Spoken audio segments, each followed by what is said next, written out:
Welcome to another edition of the Hail to Michigan podcast. I'm your host tonight, Matt, joined as always by Contown. Contown, how's it going? It's going great. We got football. Got a real Michigan game to talk about. Got a whole weekend of watching football. All's right in the world. Got some great games pretty much every night over the weekend. Great Thursday night game.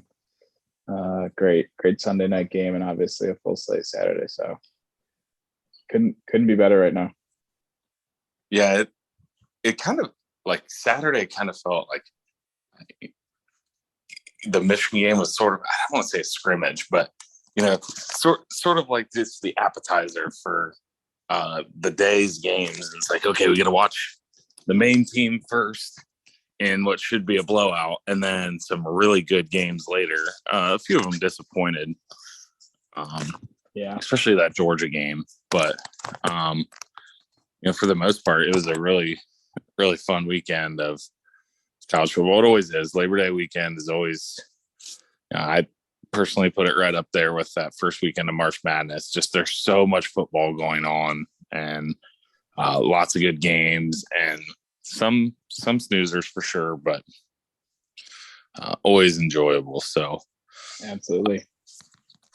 So let's get right into Michigan, Colorado State. 51-7 was the final. Michigan pretty much controlled the game from start to finish, with a little bit of a slow start, I guess, but I guess that's where we should probably start. The offense, first drive, started very slow. Give me your initial impressions of the offense, not just on that first drive, but kind of throughout the game.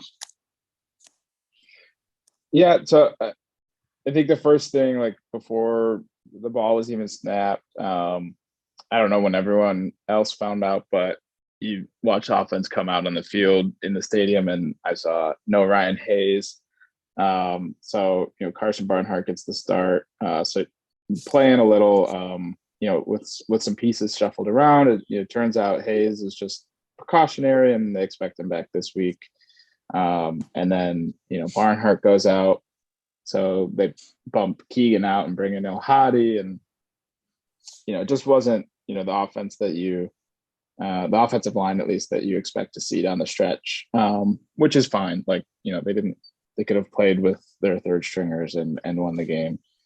And then obviously the other thing that we can get into more, just your starting quarterback had a pretty bad game. I think even Cade McNamara would tell you he didn't play very well. And so those two pieces, in addition to it being the first game, and there's a little rust, a little jitters, like it was kind of a clunky day for a little while on offense for Michigan. Ultimately, it didn't matter, just talent disparity, and eventually Michigan kind of settled in and found themselves on offense, and it turned into the more or less the paving you expected it to be. But yeah, it kind of starts all up front with a jumbled offensive line and a poor performance from your starting quarterback, and it was kind of a weird day offensively for Michigan. As much as a 44-point like blowout win can be a weird day offensively. Right, and that shuffled line impacts the run game as well. I mean, I believe both said over for Quorum and yardage in the prize picks. Yep. On the preview episode, and I thought that if you would have told me he was under 100, I would have been very surprised. Or going to be under 100, I would have been very surprised. But when you are shuffling pieces like that on the offensive line, it makes kind of Keegan. I'm not sure how much practice time he gets at left tackle, and obviously Gio being in there new, and it just makes it a little bit less cohesive and can be clunky at times. But I thought overall the line did okay for given the circumstances, and I thought specifically Olu and Zach Zinner on first watch, and then most of the rewatch I thought were were pretty much dominant players, especially in the run game. Yep. What about the passing game stood out to you as kind of, was it timing? Was it just missed, inaccuracy? What about Cade in the passing game seemed off to you? So, I think Cade kind of looked like the worst versions of Cade McNamara from 2021.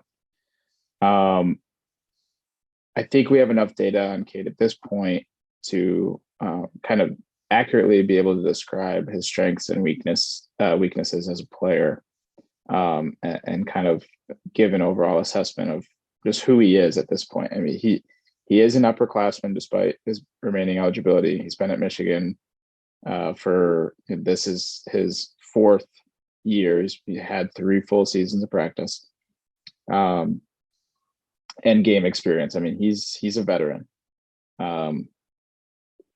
Cade is a very good pre-snap quarterback. Cade's pitfalls are post-snap. He can get, which of course is most of the play, but he can get his offense lined up. He can make the correct checks. He can read a defense pre-snap. He knows, if it's not the number one receiver on the play, he knows based on the defense's pre-snap alignment where the football should go. Cade's issues come post-snap if the defense rolls their coverage or is in any kind of trap coverage, or if his first read is not there for whatever reason. Trips on the route, if it's man, he just doesn't beat his man. If anything changes between the pre-snap read and the first few steps in the play, Cade panics, and he doesn't make his progressions very well. If the back or the check down option is there, he normally takes it pretty well. But he doesn't trust his arm to push the ball down the field. He doesn't trust his legs fully to climb the pocket or break the pocket and make a play with his legs all the time.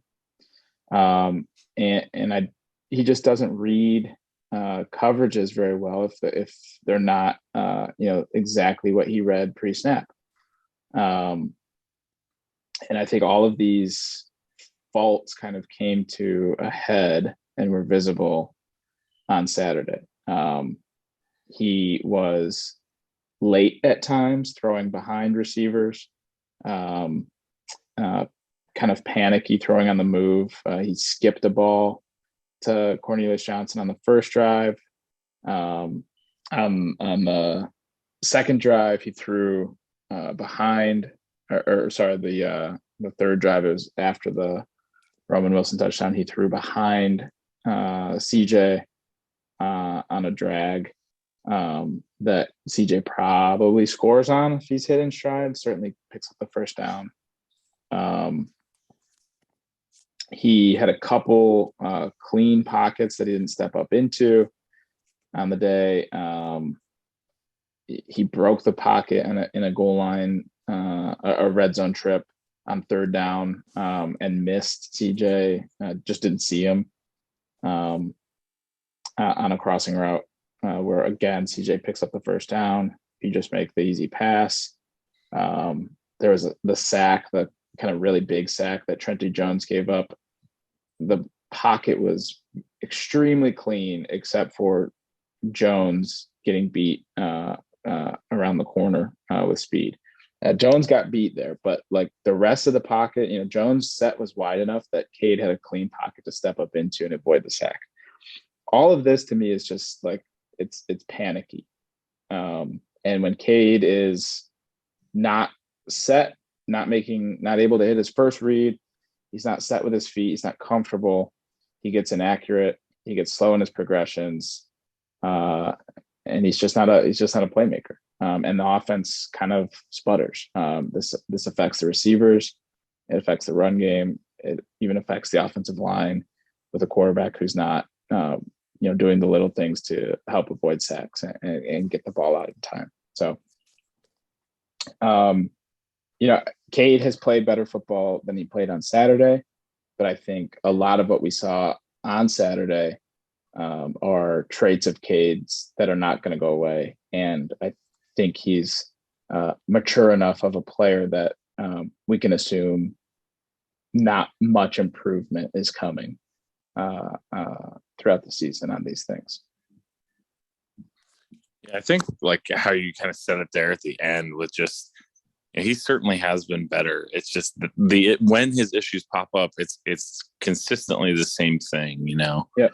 And we've seen enough, as you mentioned. We've got enough data, and I still think he can be the quarterback of this team. It's just it's going to be really tough for him if JJ goes out this weekend against another inferior opponent and lights it up. Then it's going to be tough for him to hold on. Maybe I don't want to say to no fault of his own, because I think he had two pretty good opportunities if you count the spring game, to really close the door on these conversations, but he just hasn't with the spring game and the first game. I mean, the door has been continued, is still left open, I guess. And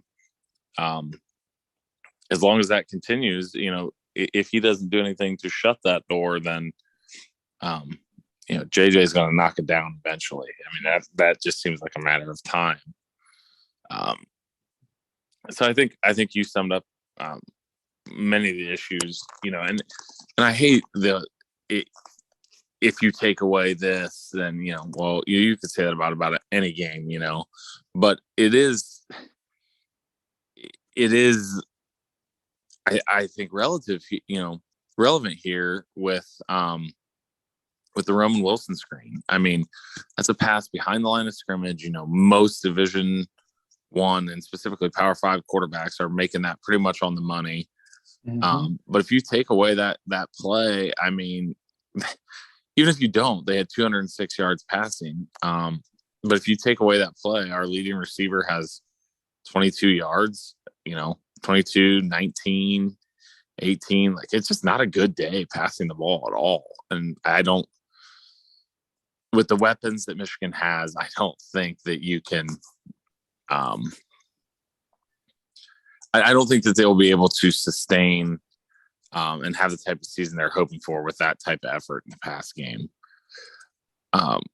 Switching over to the run game a little bit, I mentioned Corum being a little bit under individually from a yardage standpoint, but they did still rush for 234 yards at nearly 6 yards a pop, with a long of only 20. So pretty efficient day on the ground. Both Corum and Edwards were over 5 yards a carry. And then JJ obviously had a couple big ones, and CJ Stokes had 35 on 6 carries. So, the run game overall, while it was, maybe not as explosive, maybe didn't hit the big one like we're used to seeing, especially from those top two backs. Still a pretty good day overall. Did you have any specific thoughts on the run game? So I thought the only thing that really kind of stood out to me about the run game was you mentioned the lack of explosives. That's fine when you're still averaging 6 yards a carry on the day. JJ, I think JJ's 20-yard touchdown run ends up being the longest run of the day, but it was still highly efficient. Probably want to see a little bit bigger numbers against an opponent like Colorado State, but the front is kind of the strength of their defense. They have two good linebackers. I think their best defensive tackle was out on the day, but they have had a decent D line under Adazio as well, but still a Mountain West opponent.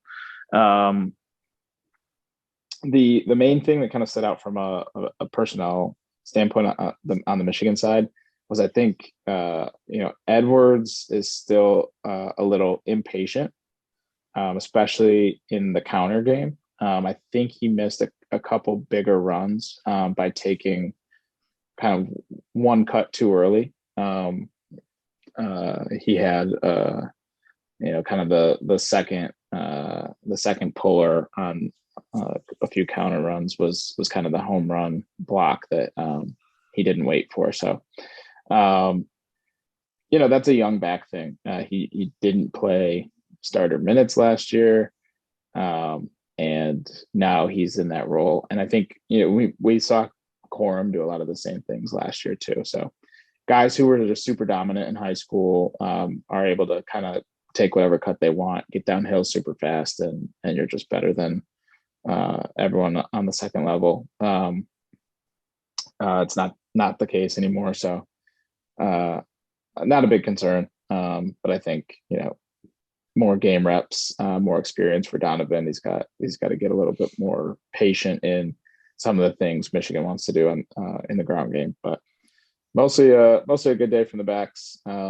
Again, we talked about the offensive line being a bit jumbled from what we expect the standard five to be. So that certainly played its part in the running game as well. But I think you mentioned it already, but I think Olu and Zinter stood out, and it was mostly an efficient day, and good to see CJ Stokes. Yeah, I thought I think we should get into at least the offensive depth chart things here before moving over to the defensive side. But I thought that Stokes being what appeared to be the clear number 3 back was interesting. I think Tavi Dunlap will still have a role on this team, but I was a little bit, if you listed that to me in the middle of the summer, I would have said, no way it'll be Tavi Dunlap or Khalil Mullings. But I thought that was a little bit interesting. They kind of mentioned that in camp. That had been kind of the rumbling coming out of camp, but I do think that was interesting. Wide receiver, I didn't find anything too interesting on the depth chart. Did you have anything from the tight ends or offensive line depth chart wise that kind of stood out to you? A couple things, and I think you were actually the one that called these out when we were talking off air. But on the offensive line, interesting that when Barnhart goes out, the response is to kick Keegan out and bring El Hadi in instead of leaving Keegan at his natural position of left guard and bringing in Jeffrey Percy. I don't know if that means a ton other than that they like El Hadi a lot, or that El Hadi is just a little farther along than Percy. And I think that meshes with their recruiting rankings, El Hadi being a top 100 guy.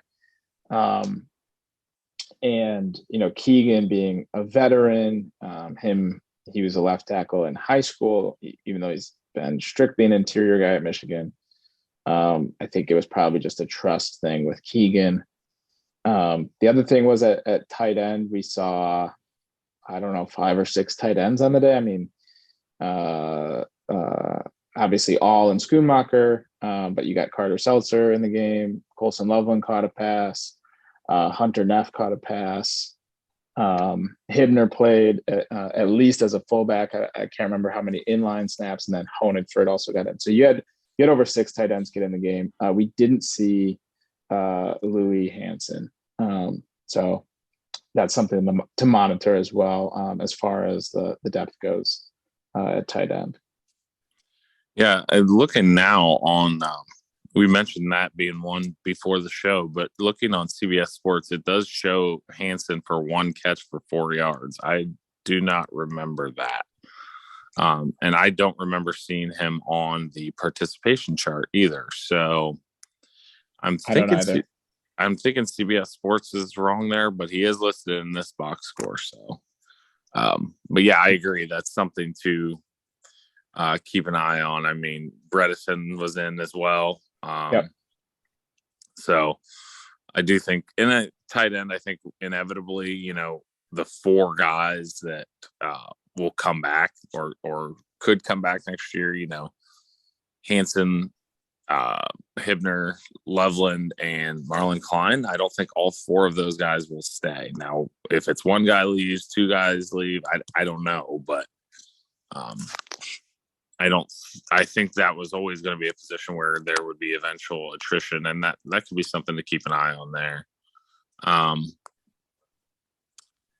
The other personnel thing that I thought was noteworthy and I think could continue is the Alex Orji kind of goal line run package.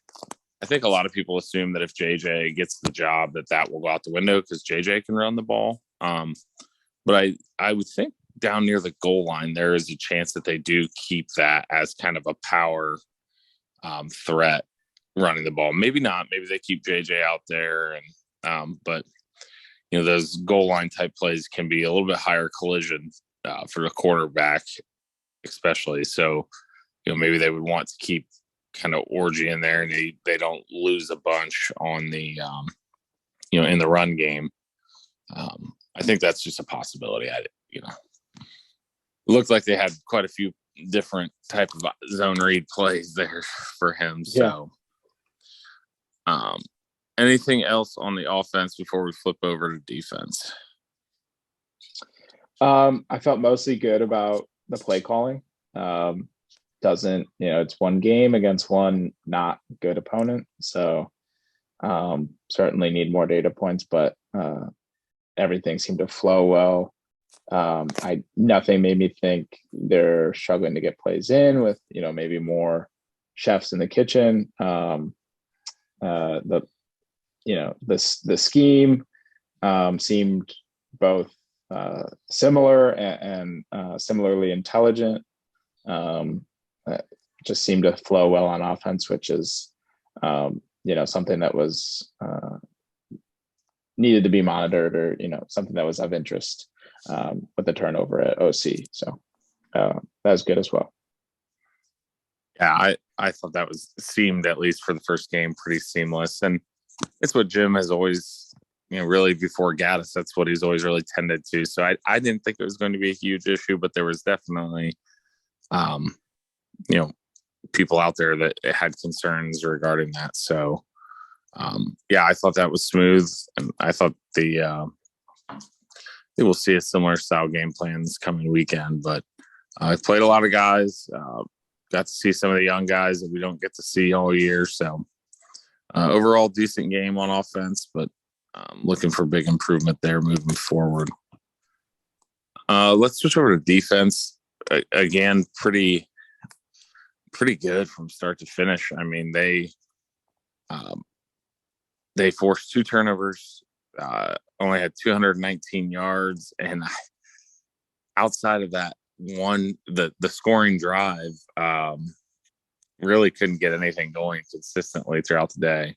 Only 3.7 yards per play for Colorado State. So, what were your thoughts on the defense from Saturday? I mean, it has to start with the front, the D line and the edges. Just looked amazing. I mean, Mazzy Smith had a fairly quiet day, but for a nose going up against a system that wants to be air raid, I did think Colorado State and Norvell. I mean, Jay Norvell. I always want to say Mike Norvell. Jay Norvell is a good football coach, and it seems like he called the game and has kind of designed his offense this year to be a bit of a transition from what Adazio was doing to a true air raid. Certainly a lot of air raid looks on Saturday, but they ran the ball a little bit more than like a Mike Leach team might run the ball. But mostly quiet day for Mazzy, although he was certainly his presence was certainly felt. Mason Graham looked phenomenal as a true freshman. He's going to face better offensive lines throughout the year, but man, he was really good in the run game. He added a sack of his own, but I think an even more impressive play to me was he caused the sack. I forget who ended up getting the sack. It was maybe Mike Barrett, but flushed the quarterback out of the pocket because he just pushed the center into the quarterback's lap, rushed from a head up, zero technique on the center. And it was just like he was pushing a sled in Al Glick Fieldhouse. Like it was effortless. And yeah, really physically impressive from Mason Graham. Rayshon Benny looked good. George Rooks played good minutes. And Chris Jenkins. Like Chris Jenkins looked really well. He was very disruptive in the middle. I just very, very much impressed by the defensive line. And then the edges. I mean, the main concern going into the year for me, and I think for many Michigan fans, was pass rush. How do you replace Aiden Hutchinson and David Ojabo?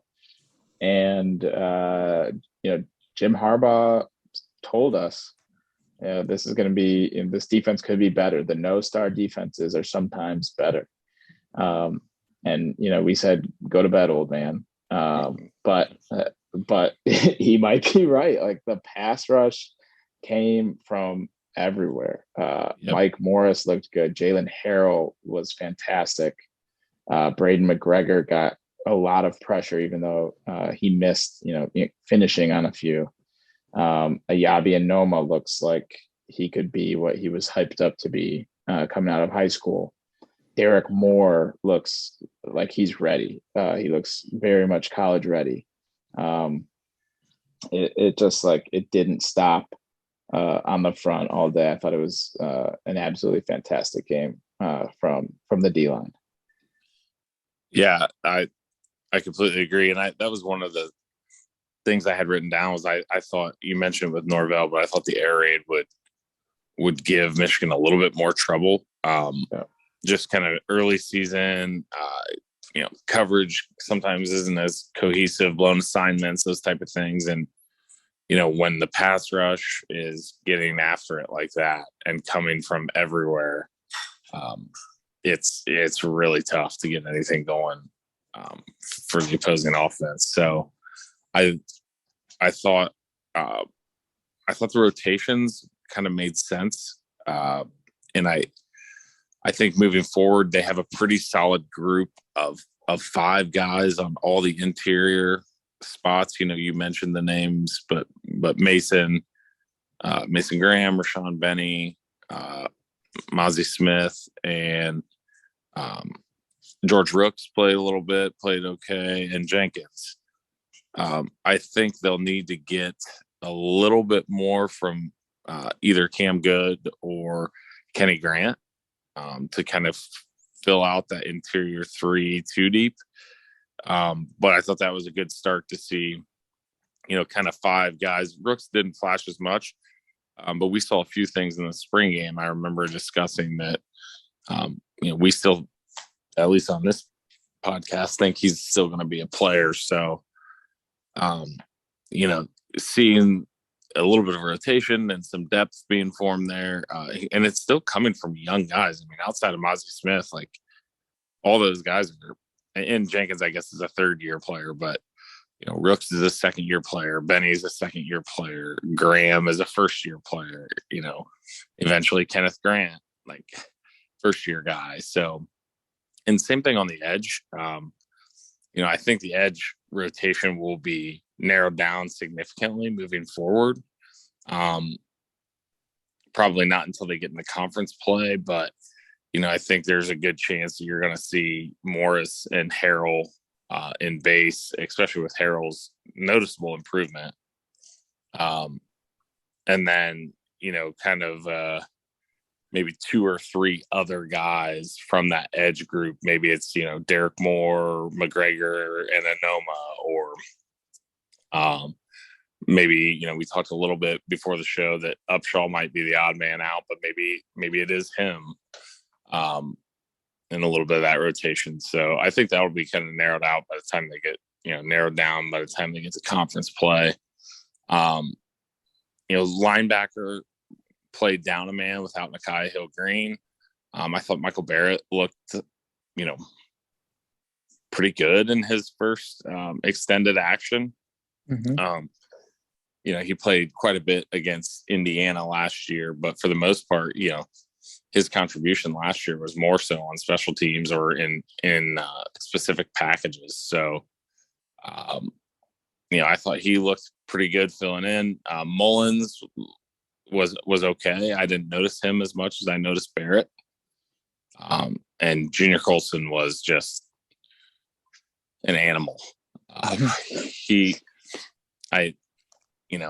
As the resident Mekhi Hill-Green stan, I kind of ate my words a little bit there. I mean, I still think Mekhi will be a very good player, but I wasn't trying to downgrade Junior when I was hyping up Mekhi Hill-Green. But man, if Junior continues on this path, he's going to be All-American level good by the time he leaves. So I thought linebacker play was pretty good.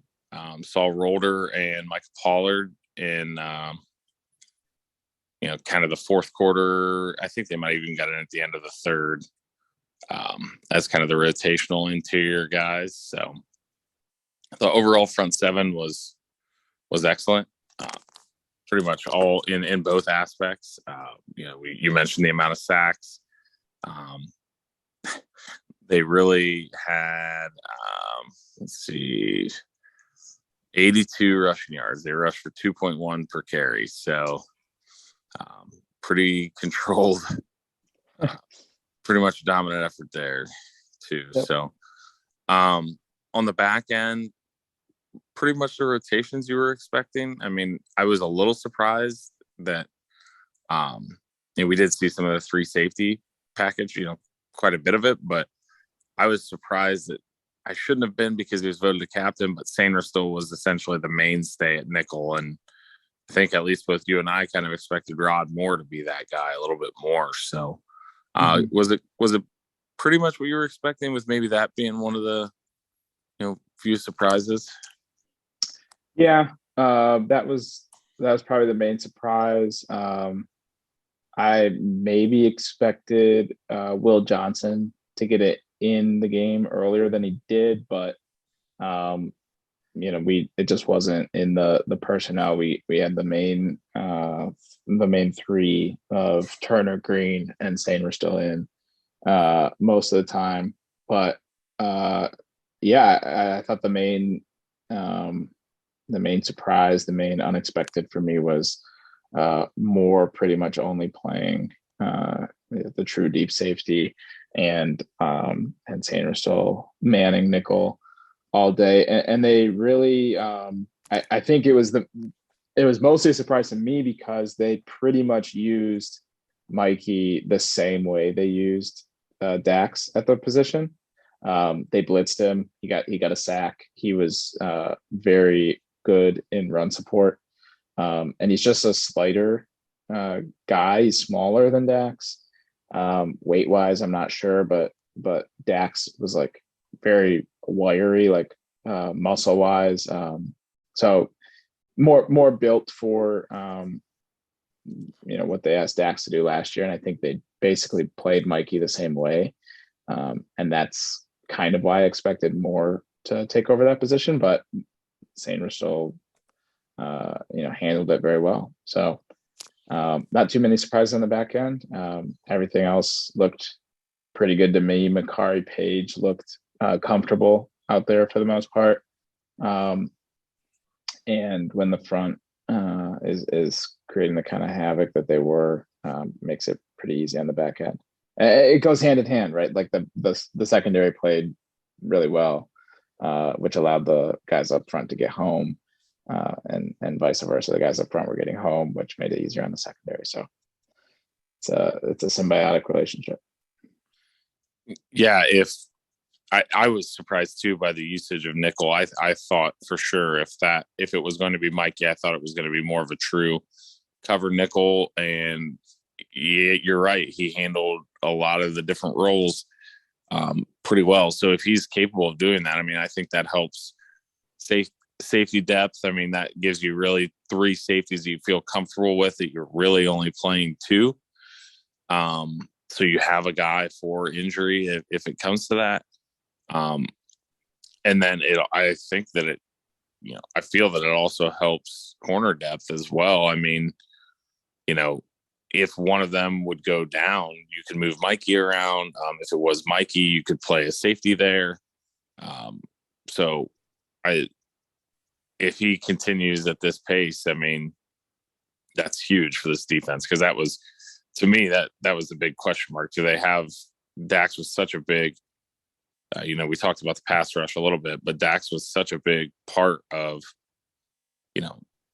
this defense and the overall scheme and game plan, and to have really no noticeable drop off. It's huge. So anything else on the defense from Colorado State? I mean, I guess I'll say the same thing about the defensive coordinator as I said about the offensive coordinator. Certainly had some different looks, but in terms of calling a game, feeling confident that the new coordinator is, well prepared and thinking the game well enough to adjust to the opponent, and just having some continuity and overall good vibes there. I left the game feeling really good about Jesse Minter, the new defensive coordinator. Saw a few things that at least early on we didn't see a ton of last year, but overall it looks like it will be another seamless transition there. Yeah, a couple just depth chart things that I did notice. I don't think we saw Ike Ekwonu. And we saw 2 of the freshman inside linebackers in over Jaden Hood. And then Julius Welshoff just got in really at the end of the game. And I thought there was a chance he would factor in to the edge kind of group there. But at this point, I'd be very surprised if he contributes at all. He seemed to be behind at least 6 guys there. So, those were a few notable things that I saw on defense. We didn't see Zeke Berry either. And I thought he would come in at the same time that Keon Sabb did, but they brought in Quentin Johnson instead at that time. And Caden Colsar was out there some too. So, yeah. Quentin Johnson now wearing, there are some number changes, which is not super interesting, but Quentin Johnson wearing 28. It took me a minute to figure out who that was. Because I thought, and it took me a minute to figure out who Rolder was as well. Because I thought Rolder was 28. So so a couple guys moved around number wise, and so also thought it was interesting. They had Rolder walked up on multiple plays. I don't know if that was just a more of a kind of like a bear front look that they wanted to give, or kind of like a exotic look that they wanted to give, or if they think that maybe Rolder can kind of wear 2 different hats this year as both an inside guy and maybe a Sam, like a Jalen Harrell as well. Yeah, I think long term, they would like to be able to get some pressure from some of the interior linebackers. I think the Michael Pollard move to there is a little interesting. I don't know if that was for the depth right now, or if that's a permanent thing or what. But I think, ideally they'd like to have guys that can provide. I mean, they use Junior that way a lot. Michael Barrett blitzed a lot. So I think developing those guys into more versatile, they're off the ball, but they can come up, stay on the line of scrimmage. They can blitz a little bit. I think that would be part of the long-term goal there, and a lot of NFL 3-4s, not necessarily the Ravens with their current guys, but a lot of NFL 3-4s, especially of recent history, have used those guys as kind of part of the blitz package pretty heavily. So I think they want versatile guys there, and I think if Roller can handle some of those responsibilities, I mean, I think he's got a bright future either way, but I think that'd be a big thing to develop with multiple guys there. So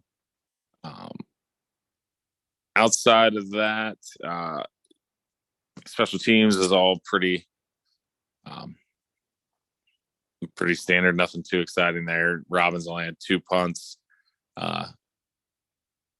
Moody made all of his kicks. And the special teams unit, shout out Iman Dennis. That was excellent, as it always is, ever since Jay Harbaugh and Chris Partridge. Basically under Jim's entire tenure, the special teams have been excellent. So, anything else from the Colorado State game? No, I don't think so. No notes on the special teams. You said all my thoughts there. Yeah, kind of a classic Jim Harbaugh non-conference game. Just a real nice noon paving. It allowed all of us to get home and watch some other football the rest of the day without a lot of hand wringing. So great way to open the year. Classic Jim Harbaugh opener. Yep, absolutely. This week's game against Hawaii, night game. Hawaii is, I don't believe they played in between. Did they play a game in between? They did. They did. Okay. Yes. So they opened up and lost to Vanderbilt.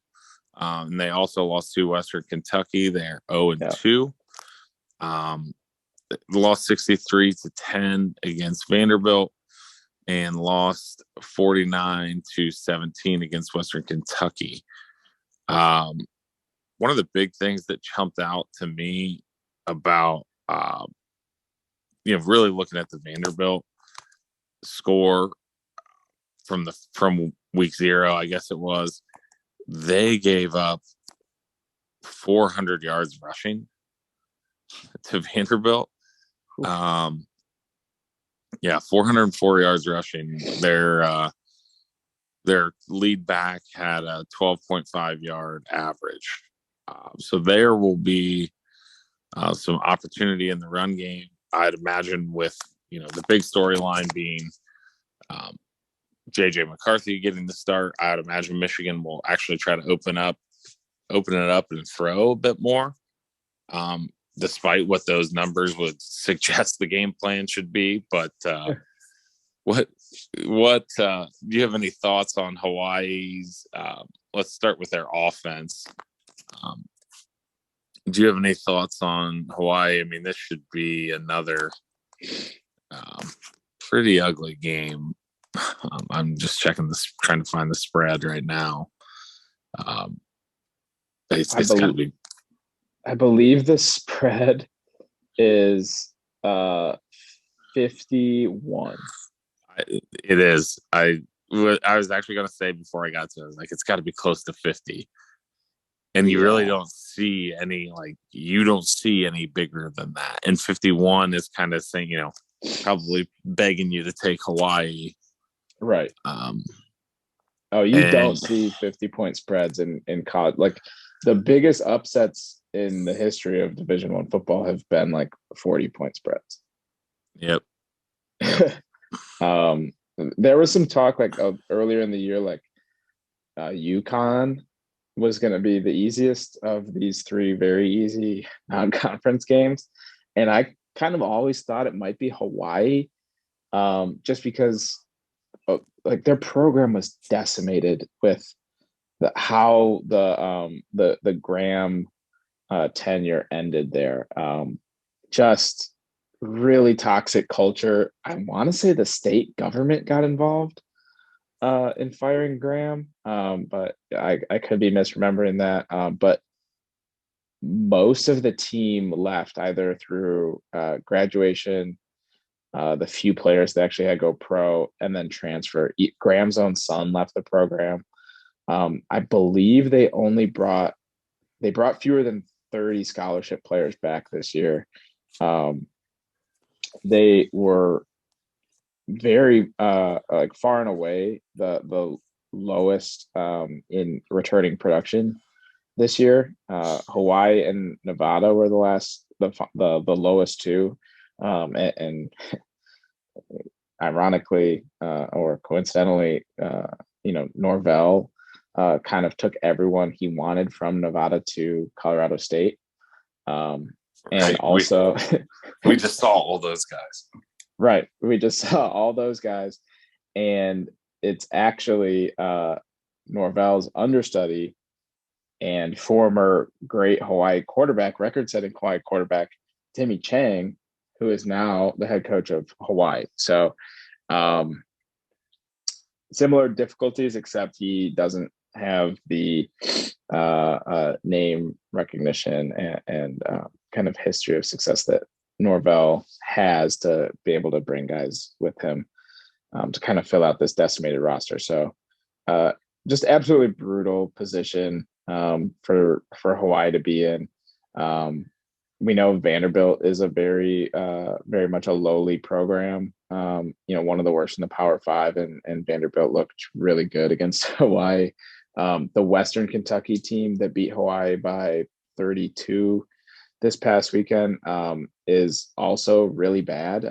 They lost everyone from the actual pretty good team that they had last year. I want to say they lost their offensive coordinator. Bailey Zappi, the quarterback, is now with the Patriots, and the top receivers are also gone. I think their coordinator went to Texas Tech. I think he's the new Texas Tech with McGuire hire. Yes, that's right. So that team was rated. They almost lost to. They really struggled with Austin Peay in the first week, and then came out and beat Hawaii by over 30. So Hawaii very much in line to be the worst team in Division I football this year. That's my main thoughts on Hawaii. Yeah, I remember this offseason. I believe it was Tom Fornelli on the Cover 3 podcast, but they were talking about Michigan's out of conference schedule and how bad it was. And he mentioned that they are in contention for the worst. Hawaii is in contention for the worst team in Division I football. So, should be another. I mean, it should be even worse than last week, truthfully. Big picture here. What do we have to see? What do you, in your eyes, how does the quarterback competition? In what ways does it get wrapped up this weekend with, JJ, basically taking over the starting job? What does that look like to you? And then what would it have to be performance-wise for it to kind of stay in open competition moving forward? Yeah, so we talked about this a little off there, but it's hard to make a true comparison because you're not going to get JJ against the same opponent or against the same environment. As you saw Cade against Colorado State in a noon game. JJ is going to get what we think will be a worse team in a night game. Lord knows what the weather is going to do. It's going to be hard to get a true one-to-one comparison here. But that being said, I think Cade's performance in game one, plus what we just know about him as a player to this point, sets it up such that to win this job or to enter week 3 and Big Ten play as the the guy moving forward, or the odds-on favorite moving forward for JJ, all he has to do is look comfortable as a passer, look like he knows how to make his progressions calmly and be accurate as a downfield passer. You know, be at least as good as Cade in the passing game, and it's JJ's job because he gives you the dynamic running ability that Cade doesn't give you. And it's not just his running ability, right? Like it opens up the run game in general. His running ability opens up lanes for the backs, makes it a little bit easier on the line, on the perimeter. I mean, just everything. His own ability opens up the running game in general, not just the QB run. Absolutely. I mean, you look at the offensive brain trust. That's what they want to be. It's not just that they want to be a powerful downhill running game. They didn't just bring in Matt Weiss to be, to add the kind of Ravens counter game. Matt Weiss comes from under Greg Roman, right? Jim Harbaugh had Greg Roman running those 49ers offenses with Colin Kaepernick. He now runs those offenses for John Harbaugh with Lamar Jackson. And that's what Matt Weiss comes from. They want that quarterback run element to make the running game even more dynamic. Plus accurate downfield and mid-range passing from JJ, to me, pretty much ties a bow on this competition. Cade kind of teed it up for this to be over this week, or more or less over this week. And it's kind of like, JJ just finishing the alley-oop here. Yeah, to me, it's all about the passing game, because I just think that run game element is just so obvious. His own running ability, it just completely changes it. So command of the offense, moving the ball efficiently, and then showing the ability to throw. I mean, and it, I guess maybe unfairly to Cade, as you said, kind of trying to make it a 1-to-1 comparison. It's not going to be. So, at this point, if it's tied, well, if JJ has a good start against a very bad opponent, that might be all she wrote there. So, yeah, I think he's leaving. Yep, absolutely. Any prize picks for this week? They're not up yet, unfortunately. I can make some things up, but I would just say I expect everyone to do better than they did last week against this Hawaii defense. I was gonna say, I think we got all the prize picks wrong last week anyway. Yeah. So prize picks might not put them out for this game, truthfully, with the spread of 51. Right. I was actually surprised to even see a spread on it. Sometimes when it gets that high, they just don't even give a number. Yeah. I did get some criticism last week.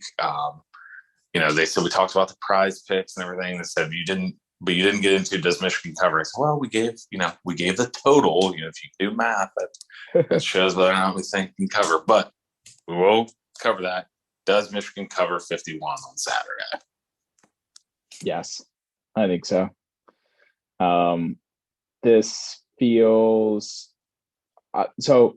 In 2016, I don't think anyone went into the Rutgers game thinking that Michigan was going to score 70.